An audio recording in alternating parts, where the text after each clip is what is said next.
Hello, namaste. Welcome to my interesting new America blog series video. So today we are going to explore the natural Breach Cavern, which is situated at San Antonio. तो आज इस केव में हम जाएंगे और थोड़ा explore करेंगे क्या क्या है. तो हम डिस्कवरी टूर पैकेज लिए थे जिसमें एक पर्सनलाइज्ड गाइड रहेगा हमें सब एक्सप्लेन करने के लिए. So let's explore all the cave related things and how it is created and how we can explore all the things. So let's explore. Good, that's great. Welcome to Natural Bridge Caverns. My name is Thomas. I'll be your tour guide for this 410 Discovery Tour today. Together and kept growing over time. Now let's say our king is hungry for breakfast, our king in the castle here. Well, we are in luck. Right up there on the ceiling, we have a bunch of cave bacon. And now that is a scientific term. They're rather literal in their namings. So you'll notice the dark bands and light bands contrasting each other there. The dark bands are produced from what's called humic acid, released at the surface during decomposition. So that's a sign that life was more abundant during that period of growth. In contrast, the lighter bands are a sign that life was not nearly as abundant.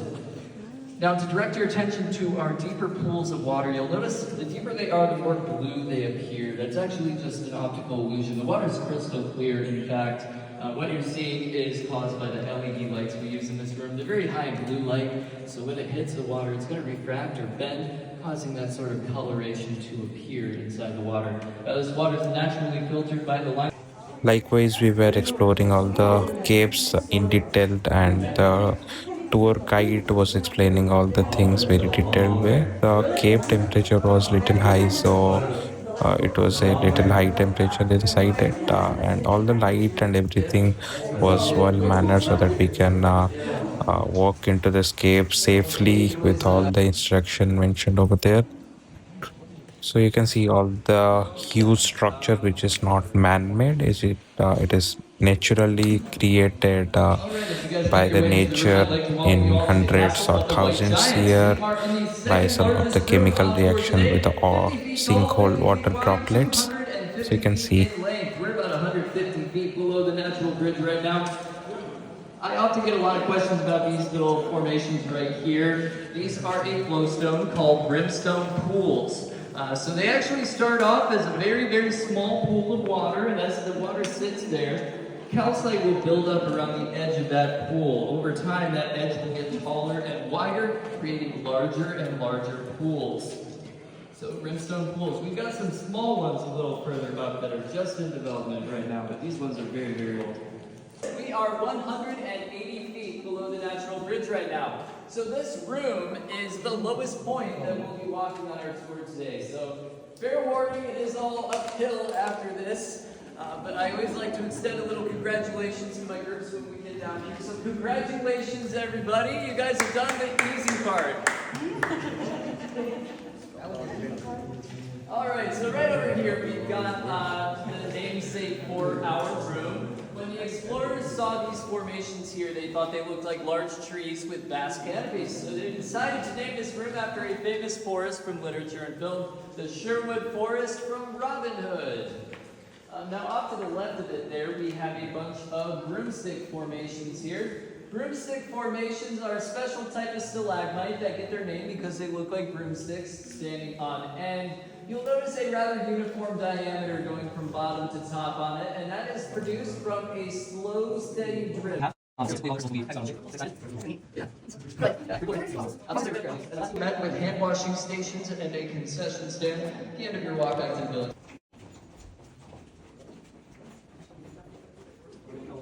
Likewise, we were going deep inside to the cave and exploring each and every part, and the guide was explaining all the things in very detailed way. So it was a great experience, I would say. So let's see what else we are seeing. A smaller room before you enter a larger room. So just keep that in mind as you look around the space. These rooms will actually get bigger and bigger all the way up until the end.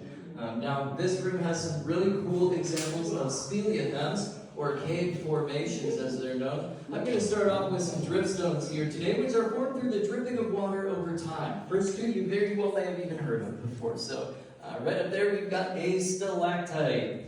A good way to remember a stalactite is that they cling tightly to the ceiling. Now down below on the ground level we've got some stalagmites. A good way to remember a stalagmite is one day if it grows big and tall enough, it might just reach the ceiling. And back behind it there, we have a column formation. These form when a stalactite and a stalagmite meet together somewhere in the middle. Now, right up there along the ceiling, these stalactites have their own name. They are called soda straw formations. They get their name because they are both narrow and hollow inside, just like a drinking straw. So water actually moves through them over time, as opposed to a typical stalactite where it's going to move around it and then drip down from the bottom. Now moving on to flowstones next. These are formed through the flowing of water along the surface over time. Right here we've got a cluster of ribbon formations. You'll notice how they stick out along the wall and they have that sort of wavy texture to them, kind of like a ribbon waving in the wind.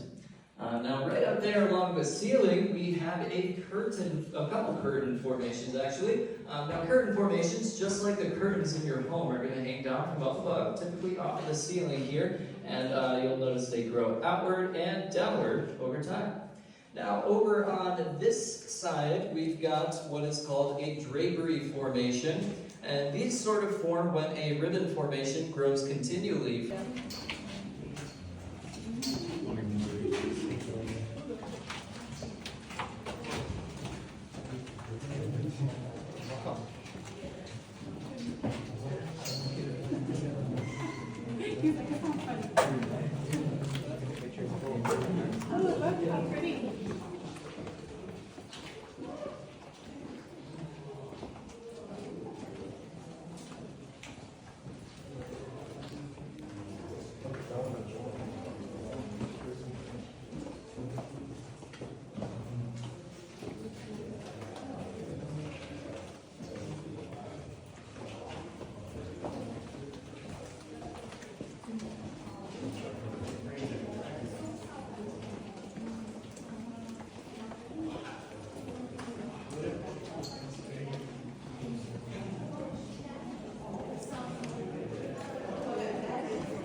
Alright everybody, just a very brief pit stop. Welcome up to Emerald Lake, about 135 feet below the Natural Bridge. Our lake is more of a lake bed right now.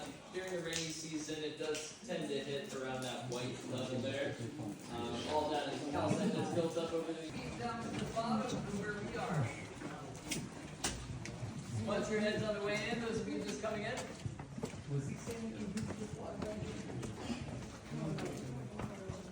It's going all the way up. So it would shed away, shed away, shed away until it was stable, shed, stable, and so on and so forth, all the way up to our ceiling at the top there, where it finally stopped and reached peak stability.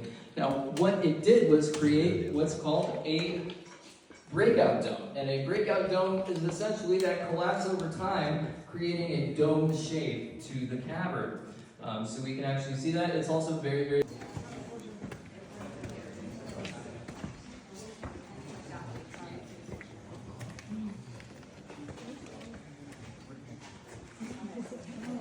Further down, that's one that looks like Yoshi over there. Okay. So something that we saw a little bit of back in Pluto's anteroom, we got a whole lot of it in this room. So right up here, up our mountain, now that is all back guano there. Holy cow. Now this back guano dates back about 15,000 years. It's also a really good indicator of how big that bat population was in here. Now those bats are about the size of a mouse, fully grown. So that was a lot of bats. So that's all from today's videos. Hope you like this videos. If you really like this, please like, share and comment. And I will keep uploading such interesting videos in my America travel vlog series. So stay tuned my upcoming videos. Thank you for watching these videos. Have a great day. Namaste. See you soon.